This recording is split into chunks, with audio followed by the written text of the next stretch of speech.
Lay it on the line, talk through our problems. Let's try resolving them.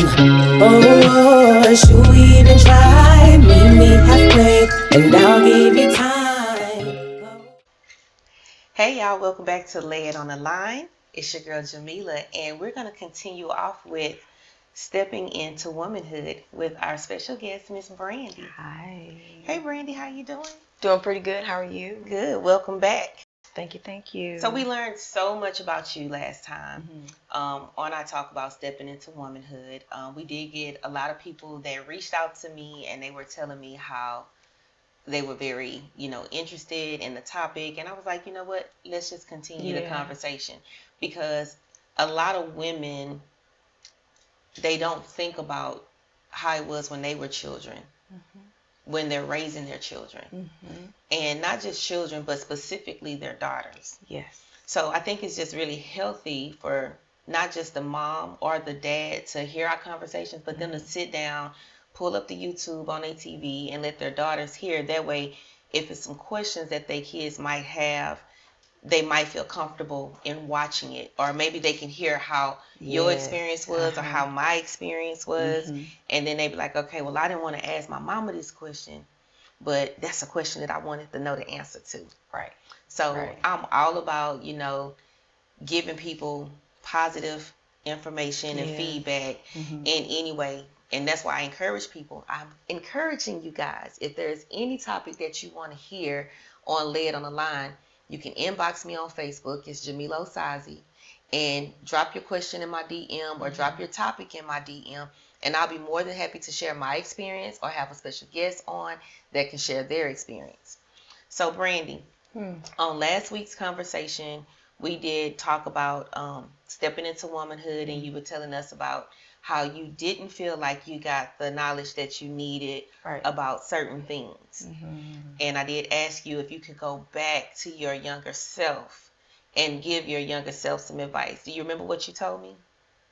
To use your own power, use your discernment, use your gifts, and trust your intuition. It was something along those lines.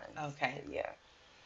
So you told us that you was 40 or turning 40, right? I'm 40. Yes. Okay, girl, 40. I'm 40. So at 40 years old, as a beautiful young lady that you are right now, what do you feel are your powers or your attributes? What is something that you feel that if you could share with somebody else, that you could share with them, that could help them as a young lady stepping into their womanhood? Everything does not require a response, and you must learn to control your emotions. You must learn to control your emotions. Women, we are emotionally driven. So if you hurt my feelings, I'm enraged to do, but not knowing. Those steps that you take, it may cost. It probably have a price that you don't have. You don't have what it costs to pay that. So you either gonna be in debt or you're not. So either way it go, you pay attention to how you act when you're mad. Take your feelings outside of certain situations and look at them for what they are. And always trust your gut, because it's not gonna lie to you. A lot of times people feel like butterflies are a good thing. Butterflies are a warning. They're a warning. Man, most women be like, ooh, I want to feel those butterflies, or they say that when they're with a man, they feel the butterflies. And you're saying that it's a warning. It's probably the Jezebel spirit. Because you ever been, has it, I'm quite sure that every woman has probably been around or been involved with someone where it goes nowhere, but you just can't let them go. Yeah. You see it's not going to go how it's supposed to. You see things are not coming into fruition, but you can't let it go. Yeah.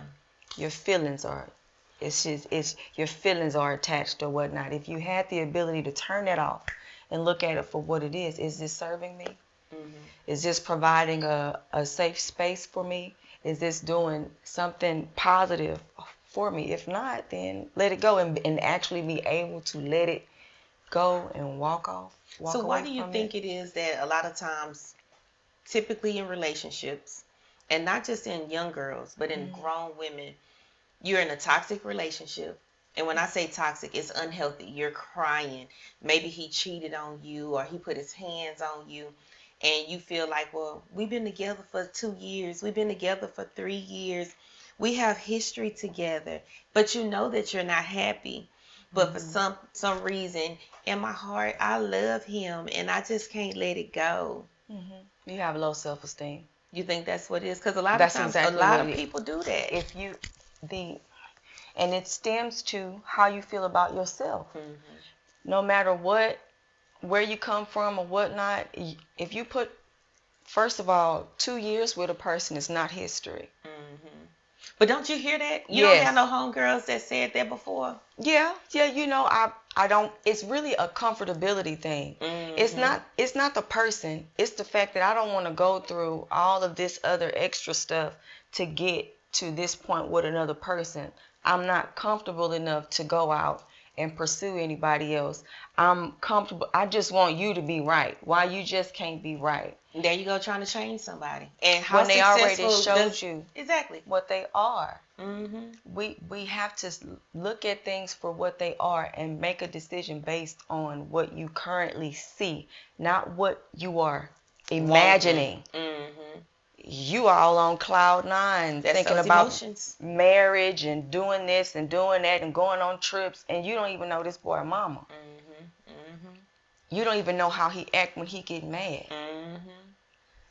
See, I tell people all the time, you have to know people in different seasons, right? Yes. But I know that because I've been through some relationships and some seasons. You know what I'm saying? As a young girl, you just think, okay, your mama tell you, well, you're not supposed to have sex with every boy you date, or when you're dating, you're supposed to date the person that, you know, well, my mama didn't tell me this, because my mama was like, don't ever get married, don't have no kids. I didn't listen.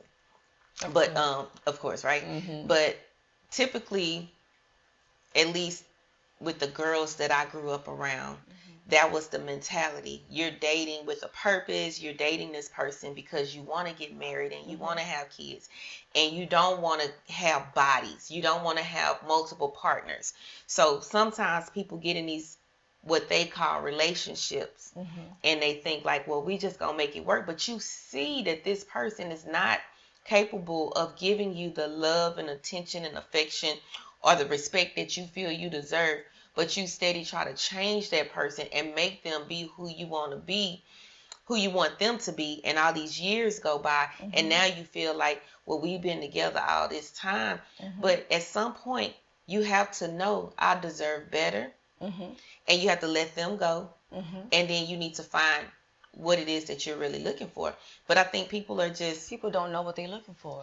They probably don't know what they're looking for. If I can be in a relationship for 2 years and be on the non-receiving end, I must be used to being the one going above and beyond and not receiving because of some type of traumatic childhood thing where I'm used to that. So that's just what we do. Or otherwise, who would take that? If I love myself enough to say, well, I require this type of treatment. I require this type of treatment. Just because you are standing in front of me and you have something that I want or that I'm attracted to, if I care about that more than I care about myself, you will walk all over me. You will. I will say we have history together and I don't want to do this. I would rather be by myself than to let somebody, reap the benefit of me. So do you think that parents are teaching their daughters or even their sons, their children, self-worth, knowing what you want? So on the last show, you said that you were groomed to make sure you sit at the table and have proper etiquette and eat so that you didn't stick out like a sore thumb. Do you recall as a child when you became of age to date, if anybody or your parents taught you this is how a young man is supposed to treat you, and if they don't treat you this way, you need to walk away from that situation. So I had that to a degree. My dad, he, old school street man. Mm-hmm. If can't nobody treat you or love you better than me, you don't, Mm-hmm. like, and he wasn't my real daddy. Mm-hmm. So for me, you really have to, you got to come on with it for me to believe. Like, you can show me that you like me. Mm-hmm. You can show me that you like the cool points that you get when you bring me to your mama house, and your people can speak to me and they like me, and you can take me anywhere. Okay, great.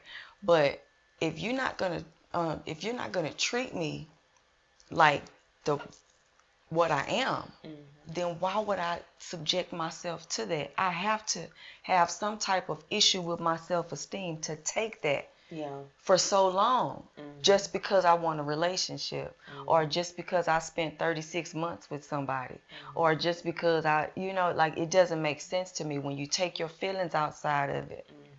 It really look like bullshit, don't it? Yeah. I know a lot of people. I had a friend that told me once before. She told me that I like talking to you because you think like a man. And I'm like, what you mean by that? And I guess she felt like, I think I'm an emotional person, but in certain situations, like when you go through things and maybe, like, let's say you have your heart broken or you've been disappointed by certain relationships, you know what I'm saying? Yeah. You go into that next relationship with your guard up a little bit. So because maybe you've loved like you've never loved before, or you love like very innocently in your relationship, and maybe you got crushed. So now you be like, okay, well, I know to look for A, B, C, and D. I know not to give too much. I know not to love so hard. That way, if this person disappoint me, I won't be so hurt by it. And her definition of me thinking like a man, she felt like, oh, well, how can you just date somebody and, you know, what they do, or if they was to do anything, like, you don't get your feelings involved. And it's not so much like I'm emotionless after being in a situation before, but it's just like sometimes you can kind of be friends with a guy without developing feelings for him. But a lot of people say, well, men and women can't be friends. They can. Exactly. And I'm like, but I can be friends with somebody that I don't want to be with, or even dating somebody. Like, I can be friends with you and I can date you and not even have sex with you. I can date you and never let my guard down and be emotional. And to her, she felt like that's kind of unusual, you know. Well, because a woman dates to get into a relationship. She don't just date just to get friends. That's what a man do. But so, I think that I don't know. I think that's the problem right there. I think that even as young girls growing up, they tell you first come love, then come marriage, then come whoever with the baby carriage, right? So we're grooming little girls to become wives and to want to have a marriage and this, and that. But if the first little boy that come along that treats you nice, you think like, oh, he's doing all these things, I should fall in love and I should marry him. But you know what? Why? Why even let your guard down to try to even think about being in a marriage and being in a relationship? This is just one person. You only know what this person is offering. I think that you should date multiple people, and I think that you should have more friends, guy friends, because if this guy treats you this way, you don't know if another guy can treat you even better. And I think that families, fathers and mothers need to stop making their daughters think that you only need to date one person and that's it, because you can date a person without being sexually involved with that person. Right. And I think that a lot of young people feel like when they date, it's supposed to be romantic all the time. And it doesn't have to, because I think that when you start having a romantic relationship with somebody, then all this up here gets all, you're supposed to, be friends first. When you do the things that you're not supposed to before you friends, everything gets confused. Stuff gets all out of whack because you really don't know each other.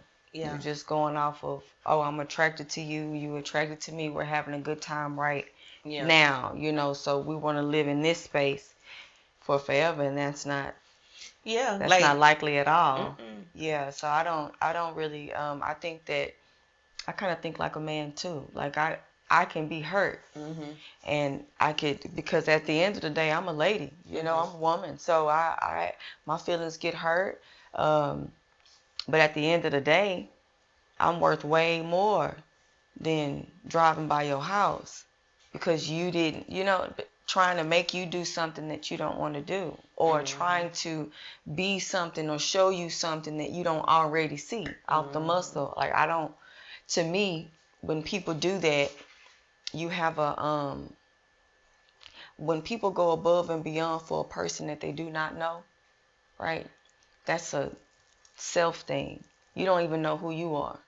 Because if you knew who you were, you know damn well you wouldn't be doing this type of stuff, and they're not showing you X, Y, and Z. Right. Your logical brain kicks in when you can turn your feelings off. And those feelings get kind of messed up when you start involving physical activity. Yes. Especially if it's some good physical activity. Yes, you get stupid. Yeah. And especially if you have a good physical activity and there's no barrier in between. So you're skin to skin. Now, shit didn't really got crazy. See, that's why I think that parents should, and I know we talked about this last week about being friends with your children. And maybe the term friend is not the right word. They should just create a bond, have a bond with your child. Like, I mean, my daughter's not gonna come and talk to me about certain stuff because that's how she wants it. But she has the ability to go talk to my sister. I'm fine with that. As long as you have, when you want to talk, you don't have to talk to me. Call your auntie. Yes, somebody that's responsible that's gonna talk to you. That's gonna keep you on the right track. Keep your head level. And it's some things that you don't want to talk to your mama about. Oh, to this day, it's a lot of things that I don't want to talk to my mom about. I don't feel comfortable enough because we didn't, like, my mom used to tell me that I can come and talk to her about anything. I think they just said that just to be saying that. But they don't actually show you that, because as soon as something happens, they fly down the street and you all types of this, and they on the phone with their friends telling them about what happened out loud, all in front of Fiesta, all in front of Walgreens, seeing everybody and telling them, putting ads in the green sheet. Nobody have time for that. So of course I'm not gonna tell you nothing. Yeah. But they don't know. But they didn't know. But they didn't know. My daughter told me, Mama, every time something happened, you don't have to call. And we didn't tell her. I was like, but that told me, oh, okay. So how did she know that you had told her auntie? She I'm heard loud. you talking. Girl, let me tell you. But I'm like, my baby did. But London is so, she's so, she don't like all the light on her. Because she's very, like, she's kind of shy, right? So it kind of make her feel funny when everybody's, oh, London, you love that. So she was like, you don't have to, no, you don't have to tell her everything. I was like, okay, baby. But in my mind, I was like, okay, she feel away. Even though I'm coming from a good place. It's not like I'm trying to make fun of my baby, but. Kids just don't see parents in the way that parents see themselves. Yes. Like, we can know that we're doing everything right, but you're mom, so sometimes you're just going to be the bad guy. Yeah. I want to share a story, right? And it's just kind of the spin off of your experience from last week when you was telling us about getting your cycle, not being informed, not having enough information, right? And I know that a lot of people that was watching, they were able to maybe grow from that. Like, okay, we should be having these conversations with our daughters. They should be well prepared to know what to do and what to expect when they get their cycle. Okay, so once you get a cycle, we already know that that's one of the steps of becoming a woman. Right? So once you have your cycle, if you have sex, it's a possibility that you could become a mother. Yes. And some girls are having a cycle as young as 9 years old. And you're thinking, like, who having sex at 9 years old? Well, back when we were younger, we did not have access to as much information as the children do now. Yeah. So these kids are being exposed to a lot of things. So what I want to know for the children, for the teenagers, the young girls, if your parents tell you, I want you to come to me and I want you to talk to me when you're ready to have sex. When you was young, did you feel comfortable to go to your mom and say, Mom, I'm ready to have sex? No. Not at all. Exactly. No. I never felt that way. As a matter of fact, my mama found out that I was having sex. And she didn't even really find out because I never really confessed that I was having sex.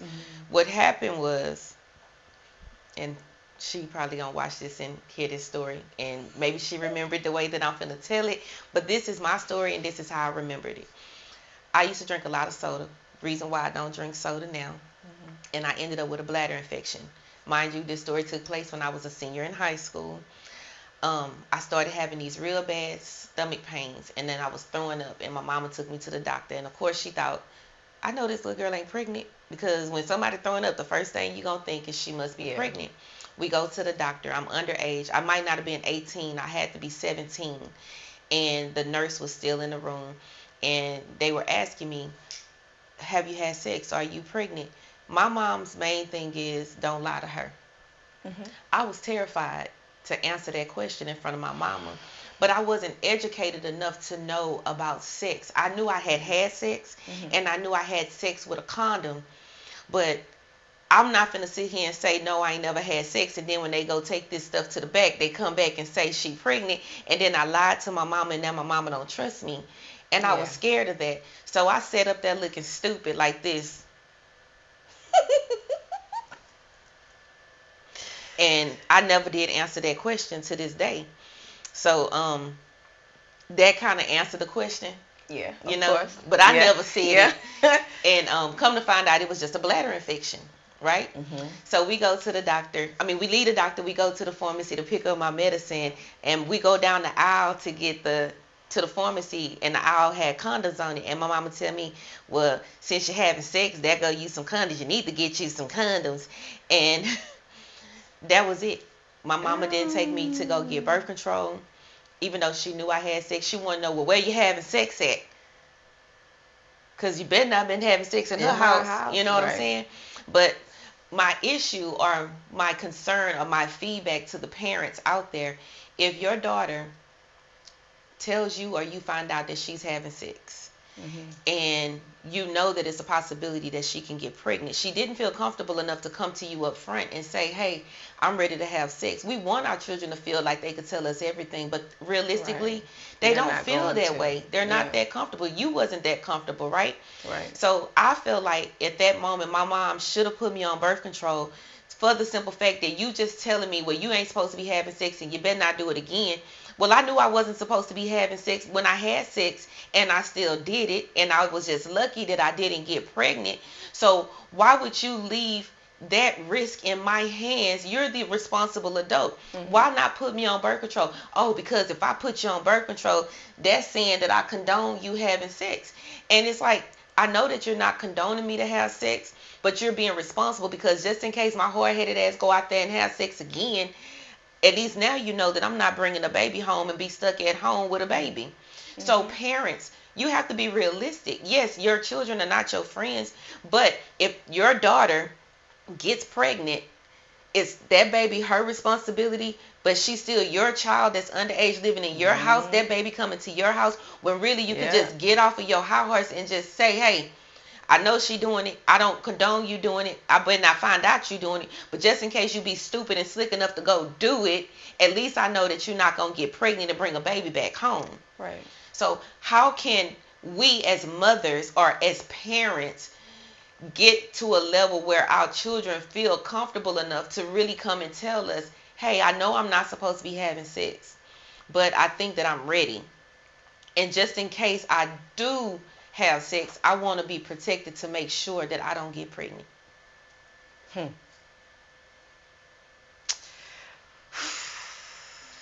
I think that's a work in progress. I think if you have a 14-year-old daughter, at some point, if I would think that my daughter would either talk to me or talk to my sister. And how would you want your sister to handle it? So let's just say to all the other mothers that's out there who have teenage daughters, we know that that's a hard conversation to have with your daughter. But you're lucky that you have a sister that she can go to.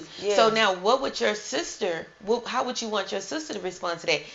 Are you comfortable with your daughter being put on birth control? Yes, I am. Would very you keep comfortable. that private with your sister and not tell her? Or would y'all all sit down together and have a conversation with your daughter about That is the responsibilities? So we're getting to that point where we're going to decide what's what. I mean, she is 14. She's very tall. She looks a lot older. Girl, your baby, yes, she looks a lot older. Yes. But her face, you can still see that she's a child. But at the same time, kids her age, it's gonna be people that's not her age that's gonna be looking at her, and the pressure is gonna be there. So are your sister prepared to have those conversations? Men are gonna look at you. They're gonna tell you you're pretty. They're gonna probably try to buy you things, and then they're gonna try to get into your pants. What conversations are you having with your teenage daughter to prepare her for these men and these young boys that's gonna be trying to have sex with her? How do parents have sex with their daughters? Because that's part of becoming a woman, is knowing your sexuality. That's a very good question. That's a hard question. I would hope that somebody that listens would be able to comment and provide some feedback if they have been in this in this type of situation before. Now, I was just told you don't do nothing. And when I was in my 20s when I found out what a 28-day cycle was, what an ovulation period was, what this was, what that was. I didn't start counting weeks until I was actually carrying my son, and I didn't know much about, so fast forward, my daughter knows more than what I knew. And I've had conversations with my daughter that were not had with me. So I'm trying to break that curse. But every girl that I went to school with who mom put them on birth control, I bet right now they glad. Because if you were doing things that you had no business doing when you were ignorant, when you were young, you're not still paying for that. Yeah. Because like how many people, like I was 7 and 8 kids by the time you in 12th grade. What if your mama just put you on birth control and you wouldn't have had those children and you would have had a better life going forward? So exactly. I mean, it's the hard pill to swallow. People don't want to talk to their kids about certain things. So we've been conditioned. You just do what I say. Not what I do. You don't ask no questions. But and that's parents nowadays. If push come to shove and I felt like I couldn't trust my daughter and she didn't want to come talk to me and my sister and all of that, and we didn't have the lines of communication open, I would definitely put her on it. So I think what I'm hearing is, or what I'm taking from your conversation, if your daughter feels safe and she feels comfortable with your sister, maybe the three of y'all at some point can sit down and y'all can have a conversation. And if you tell her, if you're not comfortable coming to me to tell me that you're ready, because sometimes kids, they don't even be ready, but they just want to be on it for whenever they do be ready. Yeah. If she don't feel comfortable talking to you about it, let her know, I want you to come to your auntie and have a conversation with her. Right. And then she knows that you're going to talk to her aunt is going to talk to you. Or maybe you could just let her know, like, this is not something that you're going to get in trouble with. Let her know how important it is. I used to work at Kelsey Sebo Clinic, and I used to take appointments. I would never forget this call. There was a young girl that called to make an appointment, and I read her chart, and she was making an appointment to see a specific doctor because she had an STD, like chlamydia, something that was curable and treatable. But the part that touched me was that she was 15 years old and she was already seeing a specific doctor that treats people who have HIV. Oh. So at 15, this little girl had HIV, but she was coming into the doctor to be treated for chlamydia. So that means that she's still having sex with somebody that's giving her an STD on top of the STD that she has that there is no cure for. A lot of people in that position that's a depression that falls on you. Well, I'm going to go out anyway, and this person's positive and this person's positive. We're all just going to be in our own little circle. So a lot of that stuff runs rampant, and then she's so young. She probably didn't know the importance of using protection. Yeah. Now, she probably didn't know no better her first time. you know, or was just curious and didn't have the information that she needed. Yeah. So are they still giving out this type of information? I don't think that we should, as parents, wait for the school to No, of have these course not. conversations with our kids. Now, I don't have a daughter. I have a son.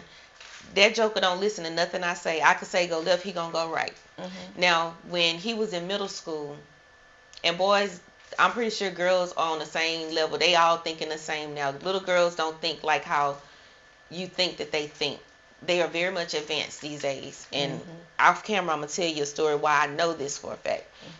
But I know that my son, I try to have that open communication with him. And some people might think that it's inappropriate. But sometimes you have to have these uncomfortable conversations with your kids just so they can know certain things. Yeah. You know, so I didn't wait for him to tell me that he wanted to have sex. You a boy, and I know that, like, he going to school with little girls that look like your daughter. You in school as a boy, and I know this from when I was in school. Little boys, they get excited and they stand up, and you can see how excited they are. Those are urges. They don't know about these urges. Yeah. You know, and kids back then was having sex. Well, I'm pretty sure they still doing it now. But I didn't want to be a grandma at an early age. Right. Still end up being a grandma before I wanted to be a grandma, you know, but that's another story. But while he was in school, I knew I did not want that for his life. So I called his dad and say, hey, I bought these condoms. I don't want to give them to him. I want you to give them to him, but I want you to teach him how to use them. That way, whenever he does have sex, he's going to be wearing a condom, and he's going to know how to put it on the right way. Boys know that they supposed to use condoms, but how many times we seen movies where they playing with the condom, they don't know how to put on a condom, or they don't put the condom on. So not only do you know that you need to use a condom, I need you to know how to wear the condom, how to dispose of the condom. And a daughter needs to know what to listen for and ask, I need to see this condom. Because when you get pregnant, the baby goes with you. It ain't going with him.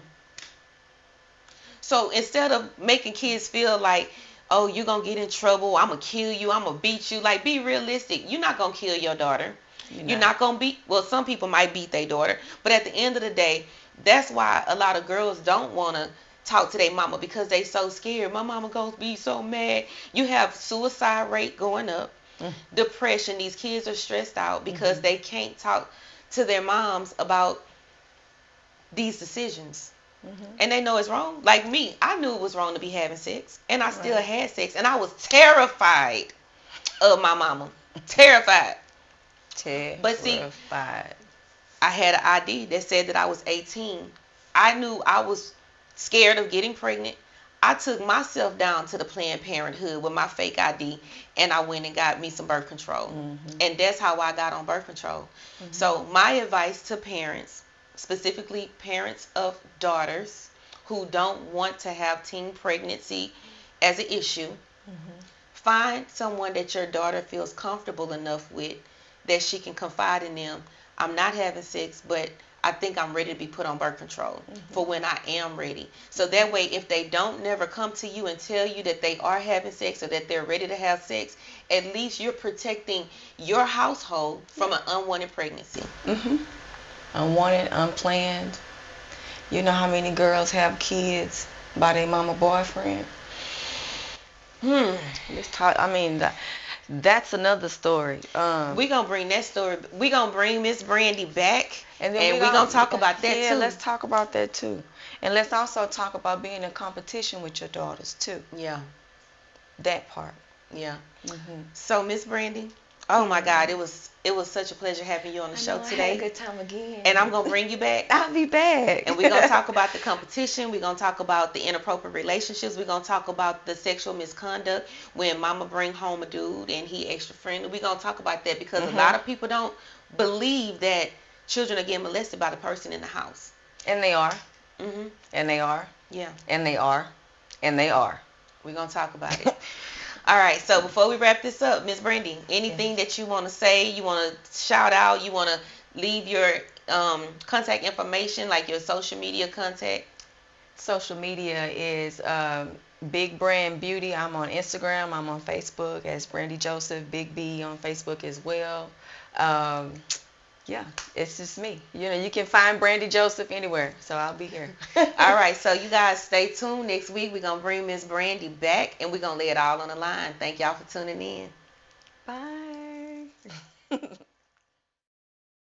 Oh, lay it on the line, talk through our problems, let's try resolving them. Oh, should we even try? Meet me halfway, and I'll give you time. Oh, lay it on the line, show me your heart, and I'll show you mine. If we want this, if we need this, then let's lay it on the line. Settle down, let's try to talk it out. Let's figure out what all the fuss about. You had your turn, now it's mine. I never heard time and time, yeah. So many thoughts in my head, so many words left unsaid. Baby, I know we're trying.